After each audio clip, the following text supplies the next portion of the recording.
We're getting you ready for the start of New York Giants training camp with a look at the offense. Special guest Nick Falato of Big Blue Banter and others joins us to break everything down. That's coming your way next on the Locked On Giants podcast.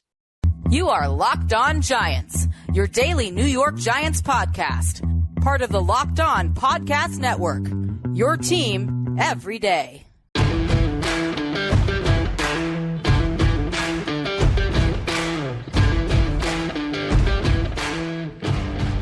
Hello, New York Giant fans, and welcome to another edition of the Locked On Giants podcast, part of the Locked On Podcast family, your team every day. My name is Patricia Chaina, and we are inching so close to the start of New York Giants training camp. And we're going to interrupt here the remaining opponent previews because we got a lot to talk about here with the New York Giants, getting you ready for Giants training camp. And who better to do this than this handsome gentleman who's on the screen with me, Nick Falato, co-host of Big Blue Banter, writes for Big Blue View, writes for Giants Country.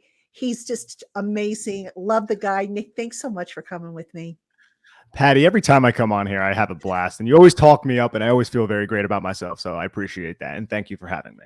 Like you need me to talk you up, right? Come on. You're awesome. You're awesome. So, all right. On today's program, Giant fans, we are going to talk about the offensive side of the ball. And before we get to that special treat, Nick has kindly agreed to come back for a second program in which we are going to do the defense. So if you're like me and you can't get enough of Nick's analysis, you're going to get a double dose. I know I'm excited. I hope you guys are as well. So that said, Nick, let's jump right in to the discussion of the offense. Year two of the Mike Kafka, Brian Daboll offense. I know you haven't been able to go to the to OTAs and whatnot. Not that they showed a whole lot, but given the talent that they have added to this offensive side of the ball, what are some of the fundamental differences that you think we will see in terms of, the passing game, the running game, the blocking schemes, the quarterback play? I want to isolate one thing in particular, and I think it will help the entire offense. It will help the running game, even though it doesn't necessarily pertain to running the football, and that is just creating explosive plays. Look, the Giants won a playoff game last year. They defied the odds. No one really believed that was going to happen.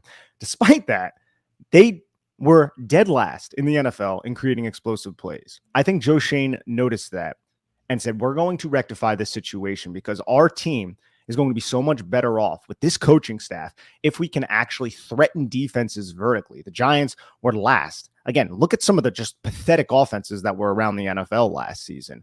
You had teams like the Steelers, teams like the Rams, teams like the Jets. The Giants had less explosive plays than them. And a lot of that was because they did not have an explosive passing attack. So you go out and you find Darren Waller, who is a true top 5 tight end, one of the more explosive players at that position, if not the most explosive player at that position. Kyle Pitts may have something to say about that.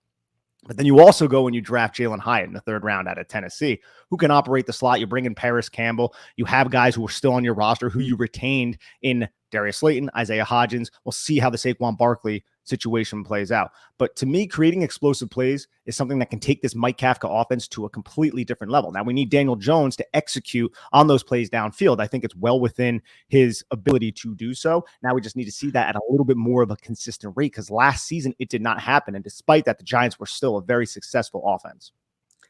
Speaking of Daniel Jones, I don't have the numbers in front of me, so you might know this better than I do. But if I remember correctly, he didn't work a whole lot under center. He worked a lot more out of the gun. That being said, do you anticipate with this offense in year two of this offense, will we see Daniel more under center, and will that help with that explosive playmaking ability, or does that have any benefit, do you think, as opposed to working out of the gun?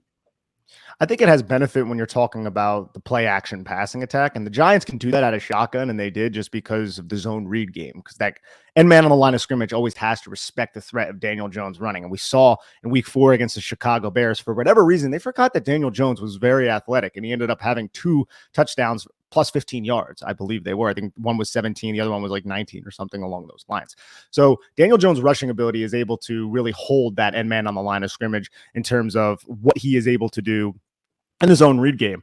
Now, I think you can still create explosive plays via under center and the single back formations and things like that when you are operating play action. The Giants, I think, were the most efficient, or were a top 6 efficient team up until the bye week in terms of throwing during play action. Now, I don't know how that was quantified, if it was just from shotgun or if it was from single back or what have you. But yes, I think creating explosive plays is something you can do from the single back formation. I don't know if we're going to see necessarily more of it. I think it's going to dictate on the opponents, because I really do believe Brian Daboll, Mike Kafka do such an excellent job scheming against the opponents that they end up going against. I think they'll still have the shotgun rushing attack. I think a lot of this also depends on how they're running the football. If they're running the football better out of shotgun, if they're running the football better from under center, it's easier theoretically to run the football under center, because when you're in shotgun, you usually have a running back to your one side or the other side. And then the defense at least gets a tip off of, hey, if he's offset to his right, he's more than likely going to run to the offensive left side, because it's more of a direct path, unless it's a counter type of run out of shotgun, which we also see, but it's not nearly as prevalent as that type of run. So running from under center definitely gives you an advantage as an offense. And that could also assist the passing attack if you're running from under center consistently, and then you can open up that play action passing game, which I think is a big part of what Mike Kafka and Brian Daboll want to do. Backing up just a little bit, we got to talk about the offensive line.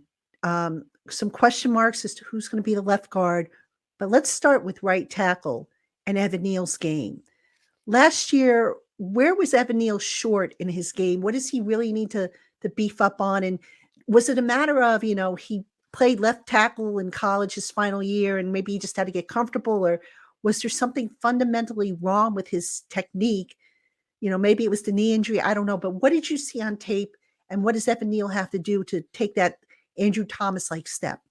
I think it's all of it, Patty. I think it's the knee injury being just a thorn in his side throughout the entire season, as he is trying to adjust to the speed of the NFL and as he's trying to learn a position that he did play in college, but the guy jumped around in college. Left tackle, he played guard for, I believe, a year at Alabama as well. And now he's a right tackle in the NFL going up against Hassan Reddick and Micah Parsons and some of the best pass rushers in the NFL. It's going to take a while for you to develop, as we saw in 2020 with Andrew Thomas. We started seeing Andrew Thomas come into his own towards the end of that season. And then the next year, we're like, oh, wow, this guy is really good, after basically an entire offseason of people absolutely crapping on that draft pick. But now we've seen the ceiling of Andrew Thomas, and we're like, dude, this guy is a top 5 tackle in this league, has the ability possibly to be the best tackle in this league. Evan Neal, I think Evan Neal is a great athlete. He's a little bit top heavy. I feel like his issues at Alabama were magnified in the NFL last year. He fell on the ground a lot. He found himself on the ground. He was lunging. He wasn't necessarily playing within the framework of his body and playing as a balanced player, lunging a lot, not trusting his technique. I think he was overcompensating because of that knee injury. I believe the person Evan Neal, and I've said this several times, so I feel like I'm beating a dead horse here, but he is a very conscientious individual. He's going to put the work in to make himself the best professional right tackle he can be. And I believe with somebody of his athletic capabilities, his work ethic, with this coaching staff, with Bobby Johnson, with the work that he's doing outside of the Giants coaching staff and outside of the Giants facility, he can start to scratch the surface of the immense potential that he has. And I think we're going to start seeing that in his second year. I just think he was hampered last year. It was a transitionary period for him. And as I said, you're going up against some top guys right now. This isn't the SEC. As good as the SEC is, Patty, the NFC East and their pass rushers are much more apt to make you look like a fool. And I don't think he looked like a fool last year. He struggled. He took his lumps, took his bumps. I expect a better second year, though, from Evan Neal. All right, I want to bounce back to the backfield. As we record this, disclaimer, it is July 12th. So there's still 5 days before Saquon Barkley situation gets resolved one way or another. But Saquon Barkley, I have always believed, will be on the field opening day. Do you anticipate, now that they've added Eric Gray, that they brought back Matt Breida, they have Gary Brightwell, they have Jashawn Corbin, do you anticipate that maybe the Giants will lessen Saquon's role a little bit to keep him fresh, especially if they're going to potentially make a big investment in him, financially speaking? And if so, where does it make sense to cut back on Saquon's role, considering that he's the type of guy you probably want to have on the field for every snap? I think he is the type of guy you want to have on the field for every snap, but I think you bring up a very valuable point that we saw last year. He played the most snaps of any year of his career last year, and he played more games because A, he was healthy the entire season, and B, the Giants actually played in 2 playoff games, which is not something, Patty, I'm not sure if you're aware of this, that we're used to, as Giant fans and people who cover the New York Giants. But regardless of that, we started to see Saquon Barkley after the bye week kind of, I don't want to say wear down, but you saw there was attrition there. He had the shoulder injury. We saw him have 35 carries against Houston right after the bye week. We're like, holy crap, this is what we're doing here. And then towards the end of the year, the passing attack and Isaiah Hodgins started coming along. So we started seeing much more of a passing attack that had West Coast type of flavor to it, some spread concepts as well out of 11 personnel. And the Giants were successfully moving the football in that manner, and they didn't have to rely as much on Saquon Barkley. But to your question, are we going to see him off the field more? I think you're going to see a little bit more Eric Gray. I don't know if it's going to be situational. I think on third down, you want Saquon Barkley out there, right? But I think what we saw last year is sometimes, third series, we would see Matt Breida come on the field. I think we're going to see that maybe a little bit with Eric Gray. And I still think Matt Breida is going to have his role. I think a lot of his role will still be in 21 personnel and things like that, where it's the pony package. I still think you will, though, also see him out there, just him as the only running back. I think you're going to see all three of those running backs get used, but you still want to use Saquon Barkley, 70% of the time, if not more. But to your point, I think it's a really astute point. When you give this guy a longer term contract, you sign him for 3 years, he's 26 with all the injuries that he has in his past, you do want to keep him fresh. I'm not sure if you want to have him have 25 touches every game. So I think you'll see it dialed back just a little bit, just to allow him to stay fresh. And then once the playoffs roll around, if the Giants, which would be awesome, make the playoffs again, you have a much more fresh and ready Saquon Barkley, a much more healthy Saquon Barkley, or at least as healthy as you can be, because football is a brutal game and the running back is an absolutely brutal position. A thankless position indeed. All right. You got Nick Filato and Patricia Traina here on the Locked On Giants podcast. Coming up next, we're going to zero in on some of the competitions that are going to take place this summer on the offensive side of the ball here on the Locked On Giants podcast. Hey, Giant fans, take your first swing at betting on Major League Baseball on FanDuel and get 10 times your first bet amount in bonus bets, up to $200. That's right. Just bet $20 and you'll land $200 in bonus bets, win or lose.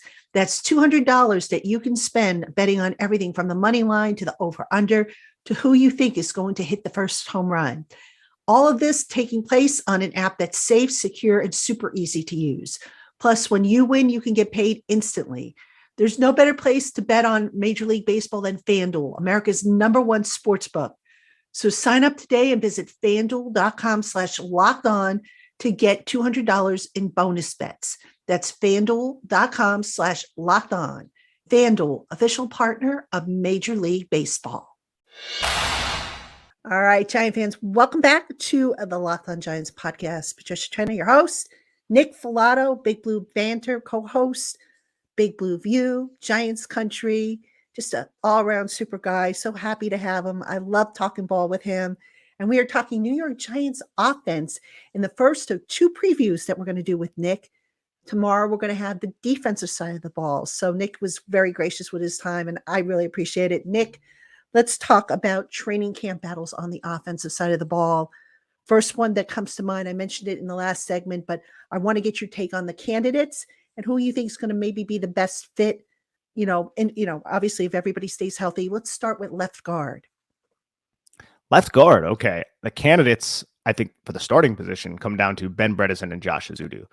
And I think Ben Bredeson is the high floor starter, I think is a one way to term it, whereas Josh Ezeudu is a little bit more of the high ceiling. Some of Josh Ezeudu's flash plays, the plays that really kind of draw your eyes from his rookie season, were really, really just impressive. Him dominating people at the point of attack, him burying people at the line of scrimmage, like we saw in week 1 against Tennessee on the Saquon Barkley rushing touchdown.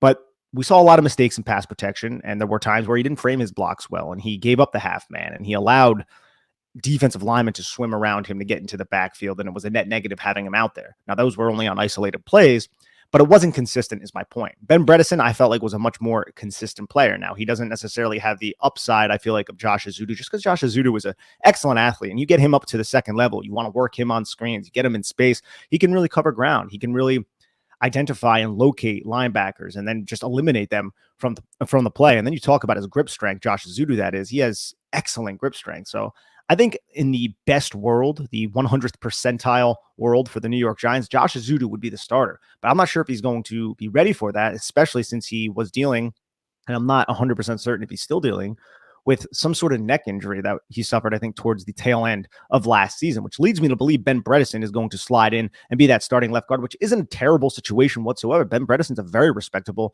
professional football player. Josh Azudu as that swing lineman, really, but maybe more swing interior offensive lineman for the right guard and left guard position. Even though we saw him at UNC, Patty, what did he do? He played left tackle. He was playing left guard one snap and playing left tackle in the next snap. Like, that's not easy to do. And I don't know if that's going within his cards in the NFL at the NFL level, but I think having Josh Azudu in your bullpen is a good situation for the Giants. Now, behind that, though, I think that's another area that we can cover. You have those two, and you have Marcus McKethan, Wyatt Davis. They're both on the roster. Shane Lemieux and Jack Anderson.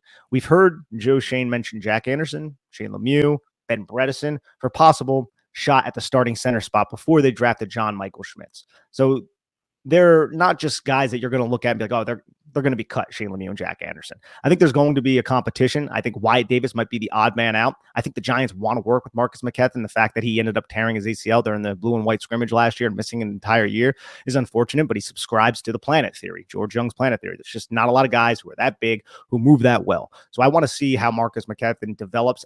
I don't know if he would get claimed off of, the waiver wire if the Giants try to slip him through that. I'm honestly not 100% sure. I think J.C. Hassenauer, that's a center, but he also factors into this. And I'm sure you're going to ask me about the center position a little bit, but I'm kind of actually just segueing us into this. Because Ben Bredesen, Shane Lemieux, and Jack Anderson, Patty, have been cross-trained at center, or at least there has been the idea of them being cross-trained at center, that kind of lessens the importance of a J.C. Hassenauer. But I would say, I think there is immense importance in a center who has NFL experience because he played with Pittsburgh, who can help John Michael Schmitz along his path and his journey as a rookie center. So will the Giants and Bobby Johnson want to keep a player like J.C. Hassenauer because he's the only guy other than John Michael Schmitz, or I should maybe phrase it this way, he's the only veteran on this roster who has any experience at center? There's definitely utility in having a guy like that in your offensive line room. Yeah, I mean, you kind of answered the question about center. I mean, it's Schmitz or bust, I think. And, to me, it makes sense to keep Hassenauer. But, will they do it? I don't know, because it depends on the numbers, obviously. Receiver, this is going to be an interesting one. How many do they keep? Who do they keep? What happens with Shep and Wandale? Can they afford to keep Bryce Ford Wheaton? Let's sort this out, because I think this one's going to take us a while to go through. Yeah, the receiver position is very interesting. I think it's fun to look back on last year and look at the receiver room. A lot of us were talking about, look, they drafted this guy Wan'Dale Robinson in the second round, Patty. I mean, that's excellent, but they have Kadarius Toney. They have Kenny Golladay, who we think is going to, mesh well with this offense. Didn't happen. Darius Slayton, he's probably going to get cut because the Giants can save some money. Darius Slayton ends up being their leading receiver. Wan'Dale Robinson ends up showing a lot of promise. Kadarius Toney gets shipped out of town, and Kenny Golladay rode the bench and scored his only touchdown with the New York Giants on his last play with the New York Giants. It's just really negatively poetic, I guess is one way to put it. But if we look at this current receiver room, I think there might not be that number one guy. Like the Giants went out, they got Darren Waller for the tight end room. That's going to be your theoretical number one passing threat. So you don't have that, but you have a lot of, I would say, good football players, above average to good football players who can start for an NFL team, start for a lot of NFL teams. And I think Isaiah Hodgins falls into that. And I don't care if the Giants got him off of a practice squad from the Bills. This guy has proved to me that he can operate and be a starter in the NFL. Darius Slayton, bringing him back. Obviously, Jalen Hyatt, now that's somebody who's going to make the team. If we look at the guys who are certainly going to make the team, is Hyatt, Hodgins, Darius Slayton, Paris Campbell, Wan'Dale Robinson, who I think will be put on the PUP, which creates another roster spot.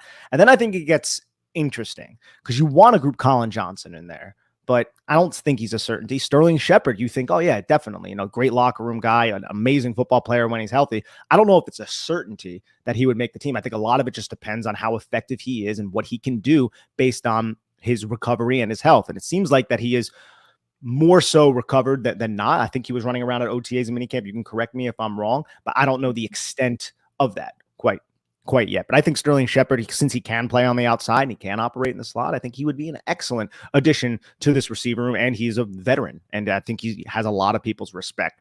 But also, I think there's a big question about special team spot. because I think a guy like Jeff Smith and Jamison Crowder were primarily brought in because of their special team upside. Jeff Smith as a gunner on punt and on kickoff, whereas Jamison Crowder as a punt returner. And Jamison Crowder, it's not going to move the needle for you in terms of being an explosive punt returner who's going to take it back for a touchdown. But all the Giants are looking for is catch the damn football, pick up the yardage that's there, and get the hell down. That's all the Giants are going to be looking for. And I think Jamison Crowder can handle that role. And he, similar to Sterling Shepard, is a wily veteran who has been around, who understands how to uncover against different coverages and different leverages that the defense are running. And that's very important to this Giants coaching staff. We've heard Joe Shane say that. We've heard Brian Daboll say that. And if you look at a lot of these receivers on this team, they're all smart, right? They all know where to be. Oh, it's this coverage. I know where to be. I know where to sit. I mean, that extends to the tight ends. You know, Waller can do it. We saw Daniel Bellinger do it last year. So I think the intelligent factor is so huge to who is going to make this team,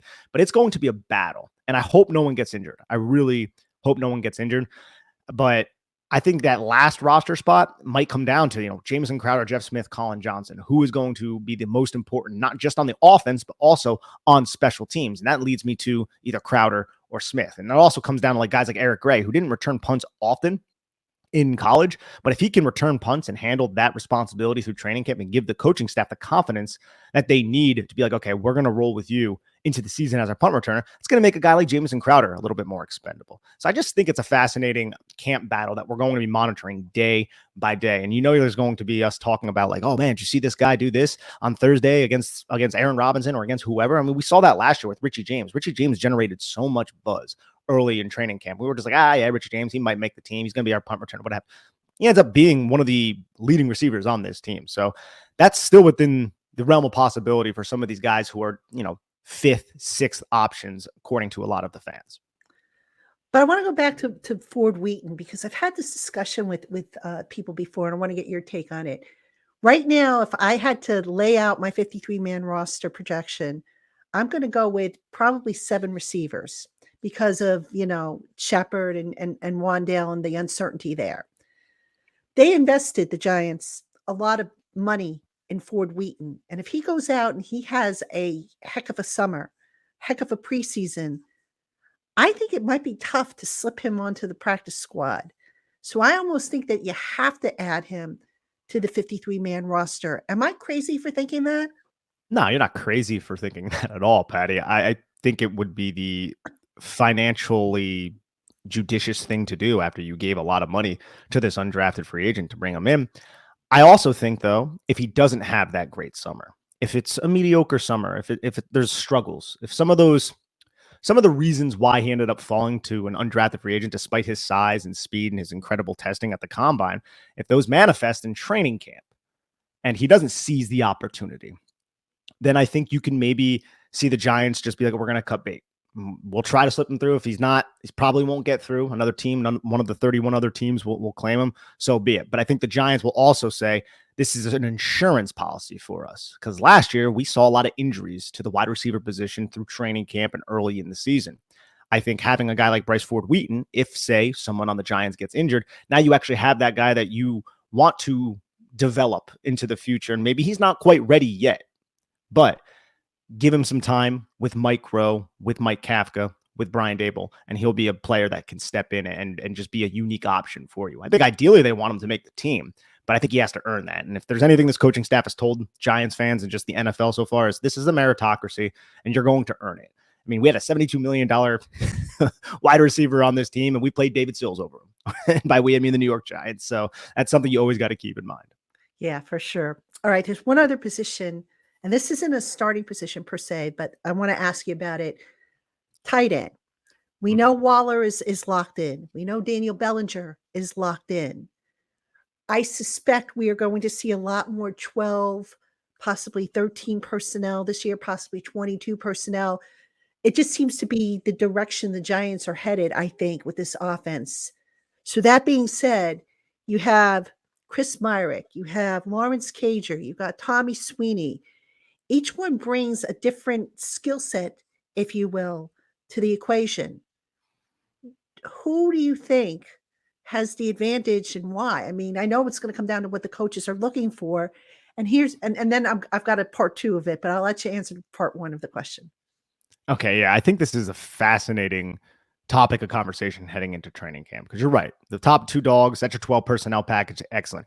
Who is that 13 personnel package player? I know the Giants only ran it 5% of the time last year, but if it is Lawrence Cager, your 13 personnel is Daniel Bellinger, a very good athlete, Darren Waller, one of the best athletes at the tight end position, and Lawrence Cager, a very good athlete at the tight end position. Both Waller and Lawrence Cager are former wide receivers in college. Lawrence Cager went to the University of Miami, transferred to Georgia, ended up being like a 6'5" or 6'6", 220-pound wide receiver, transitioned himself into being a tight end, was with the Jets. Giants claim him. And after the claim him, what did they do? They started scheming plays in the red zone for Lawrence Cager. So they really wanted that type of skill set from the tight end position. They got one in Darren Waller, only, a much more advanced version.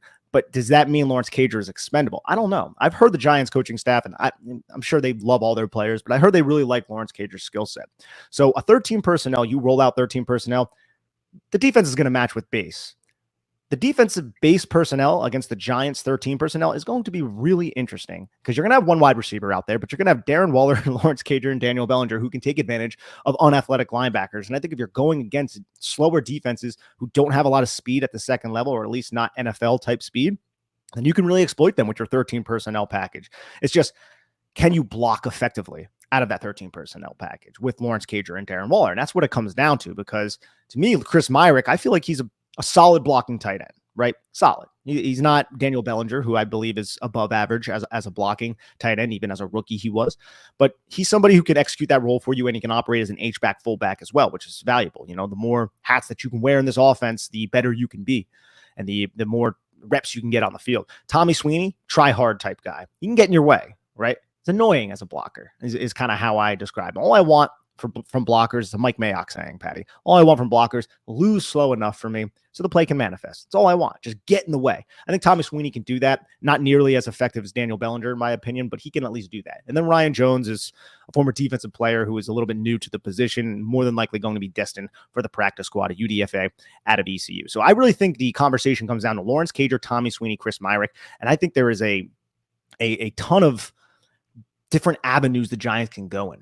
Really, do you want that athletic, explosive threat? Then it's going to be Lawrence Cager. Do you want somebody who's going to be a little bit better as a blocker? It'll be Chris Myrick. Or maybe if you want to go into bigger personnel, you're going to bring another offensive lineman, a 6th offensive lineman in, but that's going to tip off to the defense that you're running the football. So there's a lot of kind of strategy to it. If I had to put my money on somebody, it'd probably be Lawrence Cager, but there's going to be a little bit of a fallout from a blocking standpoint if the Giants do go in that direction. All right, here's part 2 of the question now. And you actually touched upon it a little bit before. Daniel Bellinger played some fullback snaps last year. And this offense hasn't had a true fullback. I mean, they counted Myrick as a fullback, but, he's still technically a tight end. So that being said, could you see a scenario, we spoke about changes to the offense. Could you see a scenario where maybe Bellinger gets more of those fullback / H-back type roles, and maybe that opens things up a little bit more at that tight end position? I think so. I still think Daniel Bellinger's way too good of a football player to not have him on the line of scrimmage as a tight end in 12 personnel, and he's a good enough receiver, and he has the rapport with Daniel Jones and all those reasons. But that doesn't mean there'll be snaps where he's not at fullback. I think there was like less than 10 snaps where he was a fullback last year. We saw it a couple times against the Chicago Bears, if I remember correctly. We saw it a few times against the Colts at the end of the season. Then we also saw it in the previous week against the Vikings when he had that one play where he released out to the middle of the field, then he released towards the out, caught the football, and he actually ended up fumbling the football on that Christmas Eve game. So I think there was probably like 6 or 7 plays maybe where he was operating as a fullback. I think if you look at what they did during the Colts game, though, where Bobby Johnson, I think, is in charge of this from a protection standpoint and from a blocking standpoint, they used Daniel Bellinger as a fullback a little bit closer and tighter to the line of scrimmage to basically cut 3 techniques. And he cut DeForest Buckner. So basically by cut, I mean the guy who is aligned across from DeForest Buckner releases to the second level. So now you get a clean release from an offensive lineman to the second level. DeForest Buckner is unblocked.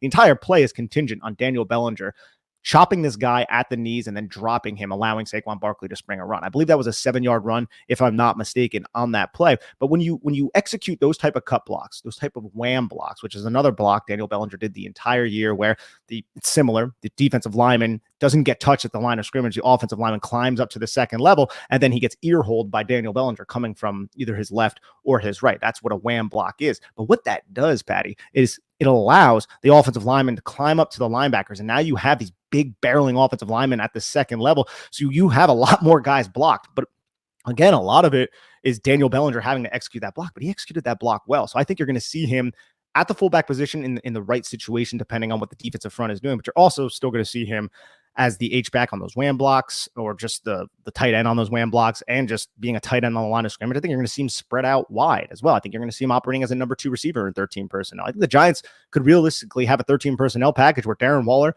and Lawrence Cager are by the numbers on opposite sides of the field, with Daniel Bellinger in the slot, or maybe Daniel Bellinger's out there and Darren Waller. I just think there's a lot of creative things you can do if you have those 3 tight ends out there. But to circle back to your question, long-winded, I get it. Yeah, I think we're going to see some snaps with him at fullback. I think it makes sense too.